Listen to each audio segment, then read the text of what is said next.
Alright, pusap sa inyo mga kababayan. Ako nga po pala si Jake Magnus at nandito na naman po kayo ngayon sa Jake Magnus TV at sa Facebook page po natin. Nandito na naman po kayo ngayon sa Jake Magnus Opinion. So ito po pag-uusapan natin mga kababayan ay walang iba lang naman kung hindi ito mga nakita po nating balita na kung saan mga kababayan, kung matatandaan nyo noong mga nakaraang araw, naging mainit yung usapin ng paghingi ng kampo ni Sara Duterte about po sa legal aid ng kanilang tatay. Pero may kondisyones po mga kababayan at marami mga dapat isaalang-alang. Katulad na lamang mga kababayan ng pag-alam ng kanilang mga financial status and then yung pagtingin ng kanilang mga assets. So ngayon, kung titingnan ninyo may nakita tayong balita na dapat po nating napapag-usapan at natatalakay. Na kung saan, ganito pala katindi yung pagtaas ng kayamanan ng mga Duterte buhat nung naging politiko po sila at nakakapagtaka kasi biglaan triple yung naging laki ng kanilang mga ari-arian mga kababayan at biglang triple yung paglobo ng kanilang pera. Dahil po lahat kayo mapapaisip bakit sobrang bilis ng paglago at paglaki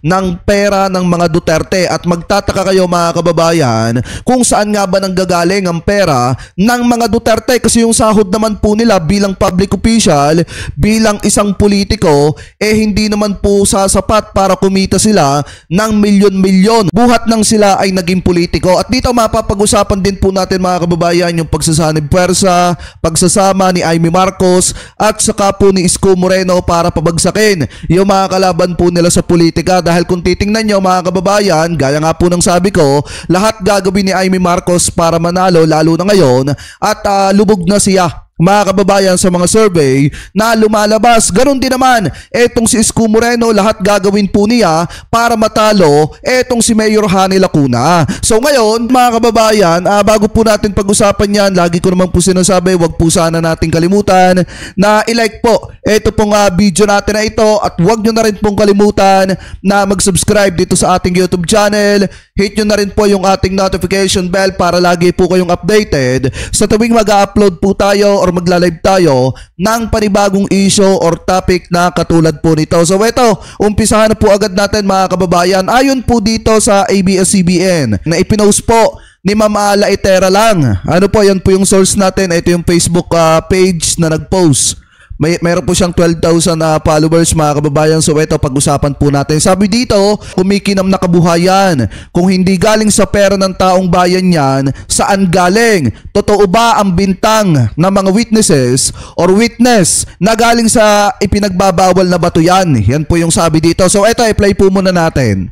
Ulat ng PCIJ, ipinakita ang Statement of Assets, Liabilities and Net Worth ng mga Duterte. Sa loob ng 10 taon mula 2007, halos nag-triple ang yaman ng Pangulo na tumalo sa 28.54 million pesos. Biruin nyo mga kababayan pamula 2007, yung network ni Duterte mga kababayan ay nasa 9 million mahigit. And then nung 2017, naging 28 million po. Ganyan po katindi at ganyan kabilis ang pagyaman ni dating Pangulong Duterte. Pagpatuloy pa natin. Higit triple naman ang net worth ni dating Davao City Vice Mayor Paulo Duterte. Ang kay Paulo Duterte mga kababayan, 8.34 million. And then nung 2017, naging 27.74 million. Ganon kalaki. At higit 6 na doble ang kay Davao City Mayor Sara Duterte. Yan ay kahit Eto malupit. Eto malupit mga kababayan. Si Sara Duterte merong asset, merong network na nagkakahalaga ng 7.25 million.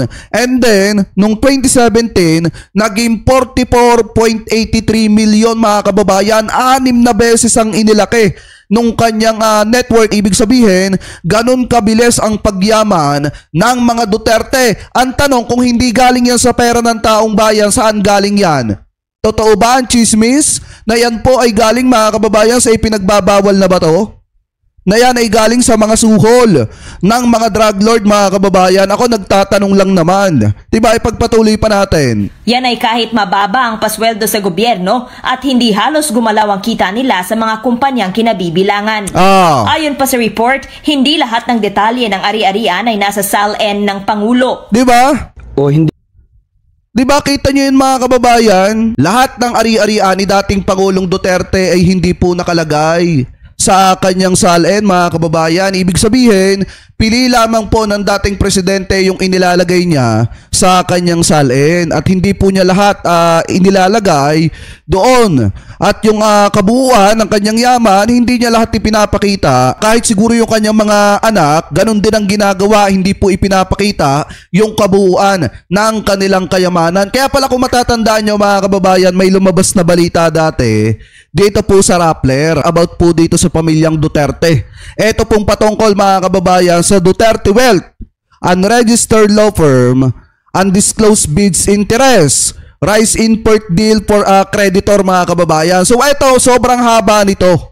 Isa-summarize na lamang po natin mga kababayan para mas maintindihan po nating lahat. Kukunin na lamang po natin yung pinaka-importante na nakasulat po dito. So ngayon, kung titingnan nyo, ilipat na lamang po natin dito. Ang sabi kasi dito mga kababayan, the Duterte Wealth, unregistered law firm, undisclosed bids interest, rise in port deal for creditor mga kababayan. Ibig sabihin, kung titingnan ninyo, etong si Duterte di umano mga kababayan ay meron pong law firm. Kaso nga lang hindi po nakaregister.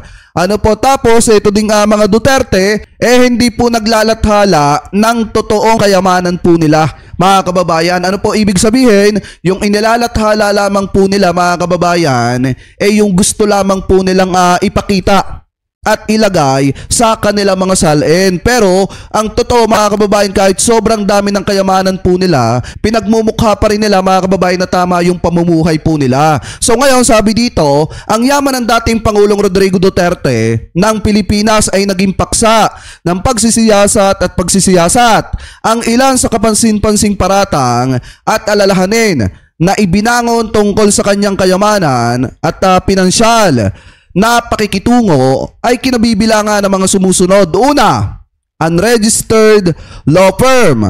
Ang pagkakasangkot ni Duterte sa isang hindi rehistradong law firm ay nagdudulot ng mga katanungan na si Duterte ay maaaring may isang law firm kung saan siya ay sangkot ngunit hindi nakarehistro sa mga kinauukulan o kaukulang otoridad. Ito ay posibleng magdulot ng mga alalahanin tungkol sa legalidad at transparency ng ilang partikular na pinansyal na pakikitungo at aktibidad sa negosyo na nauugnay ang kanyang pangalan. So ibig sabihin mga kababayan, meron daw pagmamay-ari etong si Duterte or kabahagi daw po ito. Pagpalagay natin baka kasosyo etong si Digong mga kababayan ng isang law firm na hindi po nakaregister. So ngayon, bakit nga ba mga kababayan iyan ay itinuturing na isang malaking aalalahanin? Kasi nga, kung titingnan ninyo, di ba mahilig sabihin ni Duterte noon na nung siya ay prosecutor pa lamang mga kababayan, mahilig na po siyang magtanim ng ebidensya.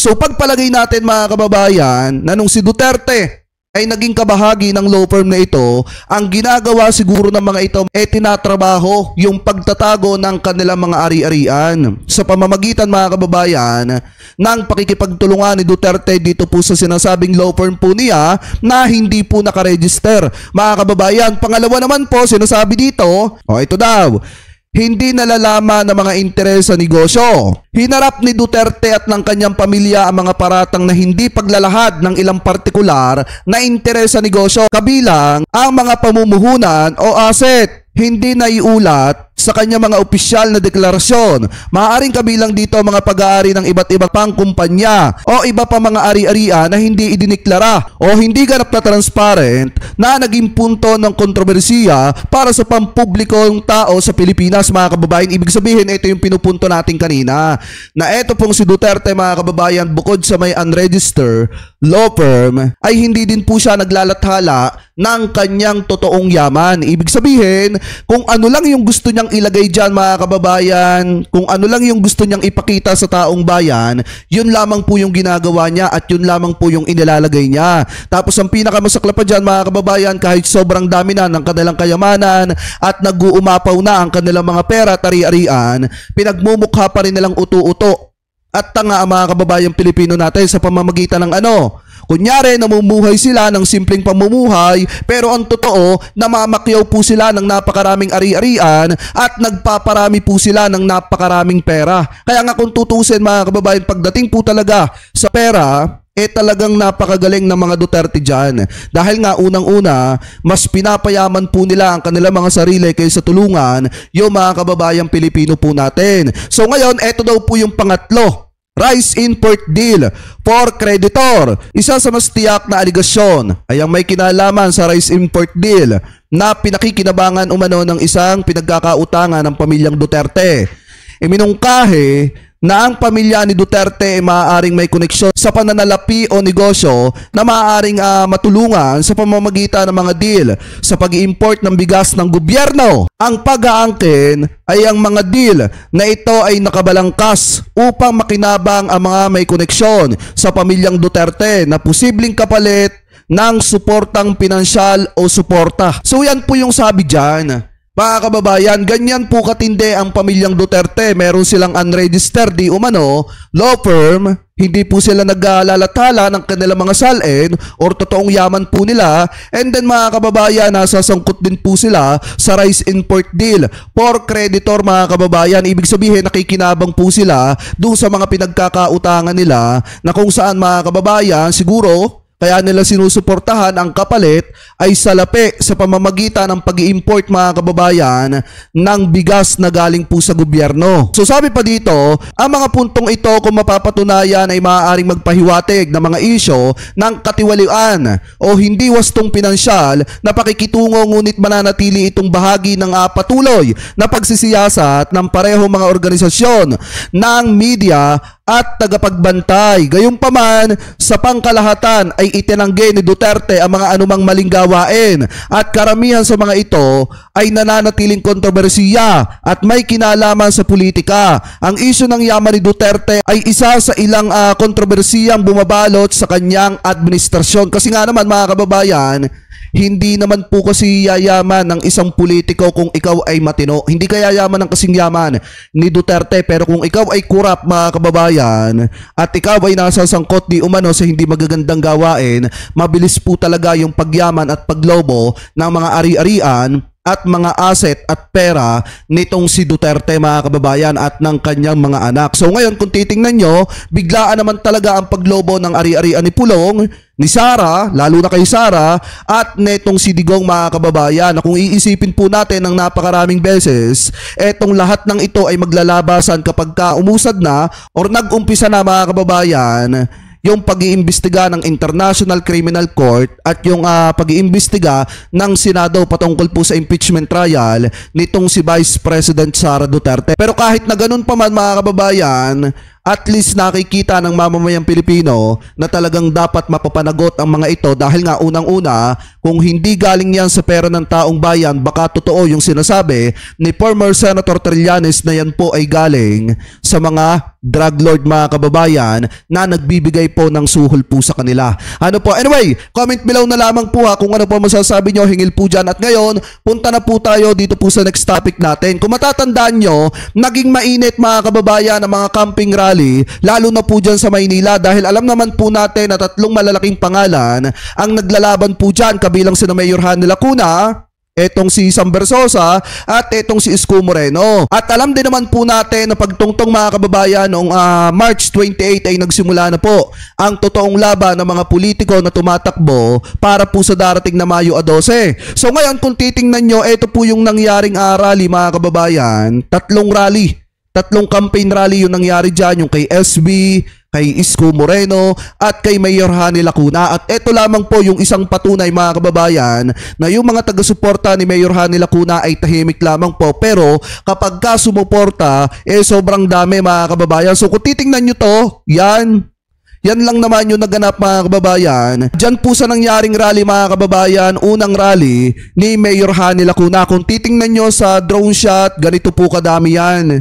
Ayan ganyan kadami yan mga kababayan. Sabi ko nga po sa inyo, tahimik lang yung mga taga-suporta ni Mayor Hanny Lacuna, pero kapag sumuporta yung mga yan, talagang solido mga kababayan at talagang sobrang dami. Dahil nga kung titingnan po natin, sinasabi ng kampo ni Isko Moreno na sure win na daw, mananalo na daw etong si Isko Moreno. Pero kung titingnan nyo mga kababayan, gaya nga ng sabi ko kanina, tahimik lamang yung mga taga-suporta ni Mayor Hanny Lacuna, pero kapag sumuporta yung mga yan, talagang buong buo. Ano po, dahil nakita naman po nila mga kababayan ang trabaho ni Mayor Hanny Lacuna na hindi po ibinaon sa napakalaking utang ang lungsod ng Maynila. Hindi katulad nitong kay Isko Moreno na kinakailangan mga kababayan na kumapit kay Amy Marcos para makasurvive sa larangan ng politika. Dahil kung titingnan po natin kahit ito pong si Senator Amy Marcos kumakapit na rin mga kababayan dito kay Isko Moreno para ma-survive po nila yung darating na botohan. Dahil alam naman po natin na pabagsak na po talaga etong si Senator Amy. Pero isa lamang po yung matindi dito mga kababayan.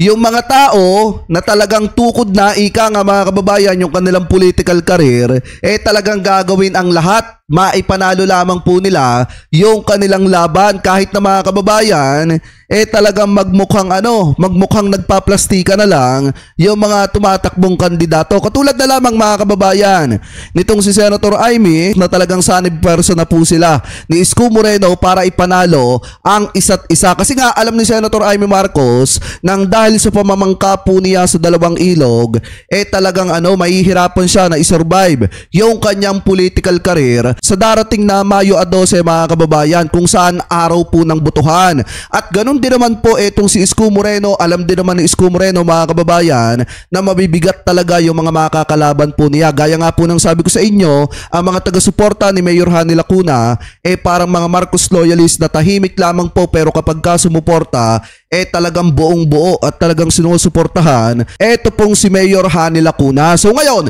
kung titingnan nyo mga kababayan, tama ba ang ginagawang ito ni Senator Amy Marcos na kung saan mga kababayan lahat ng paraan na lang ay gagawin para ma-survive ang kanyang political career? So comment below na lamang po kung ano po masasabi nyo higil po dito sa mga topic na ito na tinalakay po natin. Comment below na lamang po kung ano pong opinion nyo sa biglang paglaki ng kayamanan ng mga Duterte at pagkakasangkot po nila mga kababayan sa iba't ibang klase ng illegal di umano na gawain. So comment below na lamang po kung ano po masasabi nyo hingil po dyan, at comment below na din po kung ano po masasabi nyo hingil po sa pagsanib puwersa ni Isko Moreno at saka po ni Amy Marcos para talunin yung kanilang mga kalaban sa politika. Ano po mga kababayan, at bago po tayo pansamantala magpaalam, maraming salamat po sa lahat ng Team Replay na hindi po nakakalimutan mag-iwan ng inyong mga komento, mag-like ng ating mga video at mag-subscribe dito sa ating YouTube channel. Hit nyo na rin po yung ating notification bell para lagi po kayong updated sa tuwing mag-upload po tayo or magla-live tayo ng panibagong issue or topic na katulad po nito. Maraming salamat po. Ingat po kayo palagi. God bless po. Thank you po.